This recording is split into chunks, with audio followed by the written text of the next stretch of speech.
Hello అండి, అందరైతే ఎలా ఉన్నారు? మేమైతే చాలా బాగున్నాము. ఈరోజు నా పెద్ద కొడుకు బర్త్డే అనండి. వాడు 5 years అయితే కంప్లీట్ అయ్యి ఈ రోజుతో 5 years కంప్లీట్ అయ్యి 6 years వస్తే పడుతున్నాడండి వాడు. సో అందరైతే నా పెద్ద కొడుకు అయితే విషెస్ అయితే చెప్పండి.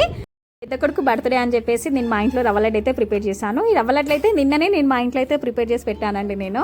సో మా స్కూల్లో టీచర్స్కి ఇవ్వాలని చెప్పేసి, నేను ఒక స్కూల్లో వర్క్ చేస్తానని చెప్పాను కదా. సో మా స్కూల్లో మా టీచర్స్కి అందరికీ బయటకించి స్వీట్స్ కానీ ఏమైనా తెప్పించడం ఎందుకని చెప్పేసి నేను నా ఇష్టంతో నేను మా ఇంట్లో అయితే రవ్వ లడ్డు అయితే నిన్నైతే ప్రిపేర్ చేశాను. నా కొడుకుతో ఇప్పించాలని. వాడు ఫస్ట్ టైం అండి స్కూల్లో అయితే సెలబ్రేషన్ చేసుకుంటున్నాడు. ఇంతవరకు అయితే వాడు లాస్ట్ ఇయర్ వరకు అయితే స్కూల్కి వెళ్ళలేదు. సో ఈ ఇయర్ అయితే వాడు స్కూల్కి వెళ్తున్నాడు కాబట్టి వాడి బర్త్డే సెలబ్రేషన్ అయితే వాడు సెలబ్రేషన్ అంటే ఏం సెలబ్రేషన్ లేదండి.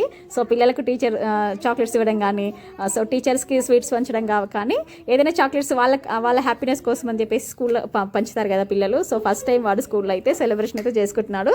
సో వాడు చాలా షై ఫీల్ అవుతాడు. ఏదైనా పిల్లలకి చాక్లెట్స్ ఇవ్వాలన్నా, టీచర్స్తో మాట్లాడాలన్నా చాలా ఇబ్బందిగా ఫీల్ అవుతాడు. సో ఎలా ఉంటాడో ఏంటో అనుకున్నాను. కానీ టీచర్స్తో కానీ పిల్లలకు కానీ హ్యాపీగా అయితే వాడు అందరికైతే చాక్లెట్స్ స్వీట్స్ అయితే ఇచ్చాడు.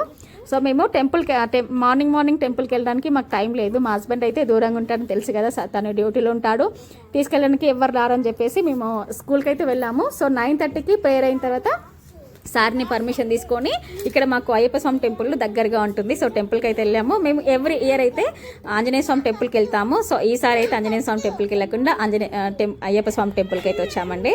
సో మేము టెంపుల్ దగ్గరికి వెళ్ళేసరికి గుడి పూజారి అయితే తలుపులు అయితే క్లోజ్ చేసుకొని ఇంటికి వెళ్ళిపోయాడు.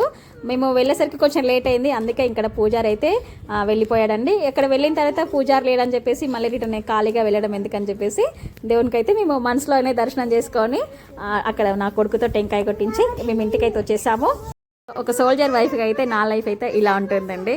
సో ఎక్కడికి వెళ్ళాలన్నా ఒంటరిగా నడుచుకుంటూ ఒక సింగిల్ పేరెంట్కి అయితే నా లైఫ్ అయితే ఇలా లీడ్ చేస్తాను. So thank you for watching. అందరైతే విషెస్ చెప్పండి.